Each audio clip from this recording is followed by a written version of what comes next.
I now want to invite Mark Gillespie from Refugee Action Collective to address you. Please welcome Mark. Hi everybody.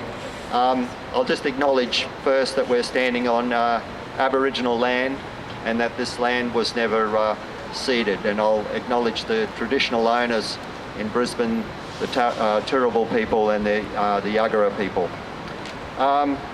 Yesterday, excuse me, I've only just put these notes together this morning, so I'm going to be a bit rambly, but yesterday there was a case before the High Court, and an Iranian man who's been in detention for 10 years had his case thrown out. He was arguing that this detention was illegal because the government had no realistic prospect of sending him back to Iran.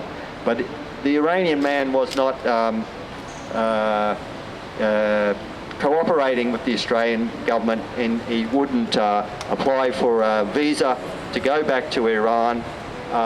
The Iranian government doesn't take forced returns, so the Australian government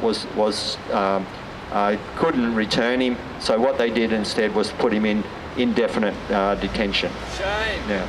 Now the media and the politicians, when they talk about this case, they focus very much on, well, he was assessed and he failed his assessment. And I think we've got to be very clear that the process of assessment that he went through is very flawed, very unfair. And it's not just me who's saying this, but it's the Amnesty International have criticised it, the Human Rights Law Council have criticised it, the Australian Human Rights Law Centre has criticised it, and many others. Even the Labor Party have criticised it in the past. And it's even in their policy that says that they will abolish it. Now the problem with this fast-tracking process was, first off, the government cut all the legal aid to the refugees. So when the refugees went and applied, made their application for asylum, they didn't have lawyers to help them, and it's complicated. And you do need a lawyer to help you work through this system. And all the organisations that were trying to help refugees were severely overstressed. As well as the government would prevent people from making an application, and then all of a sudden say, you've got to have your application in by a certain amount of time. So they were rushed to get their applications in, and a lot of people, basically messed up their application. The other problem with the processing system is it's written into, the government has written into the legislation what it sees is its obligations to the refugee conventions that it's signed. So the legislation doesn't refer to the actual the actual refugee conventions, but it refers to the Australian government's interpretations of those obligations. The other thing that it does is it limits what documents you can put forward to say it's not safe in Iran or it's not safe in Sri Lanka. The government supplies its own documents, and there's limitations on that. And then the other thing that they did is that they removed your ability to, if you fail, if you get a negative finding, for a merits review of the case. It's also, I must be clear, it's also not unfair, it's also discriminatory. People who arrive in this country by plane with a visa, if they make an application for asylum, they go through a completely different system.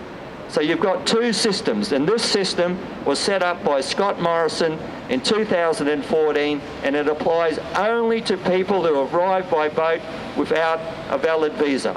So you've got two systems. That's wrong. That's discriminatory. There should be that should be got rid of. Okay. The Iranian man who's in who's been in detention for 10 years, is a victim of this flawed system. He's a Farli Kurd, a Christian, and bisexual. Now, in Iran, all those people are persecuted. LGBTI people in Iran, you know, they have a death, you know, you could end up, you know, they have a death sentence for people who are LGBTI. And Amnesty International has estimated that since about 1979, more than 5,000 LGBTI people in Iran have been executed. Currently, there's 2 lesbian women in Iran who are on death row. There's also, Iran is the only country in the world where you can end up on death row because of your LGBTI. Now, because of this law, because of the flawed processing, because of this finding in the federal court yesterday, this Iranian man is faced with an impossible choice.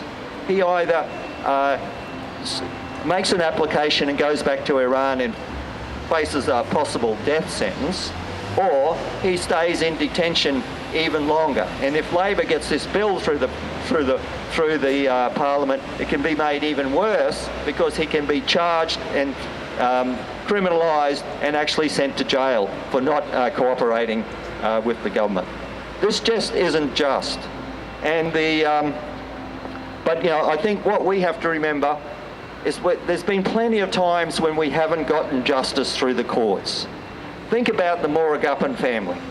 They never won one case in the courts, but they are here today in our community with permanent protection and where they should be. They won that through public campaigning, and that's how we're going to have to win this, is through public campaigning. I know it's very small here today, but this is the start. And there's other rallies happening in Sydney and Melbourne. And I think that's what we have to do, is we have to get out there and publicly campaign and explain to people why these laws are unjust. And when we shift public opinion, then we can shift the politicians who make these laws. Thank you.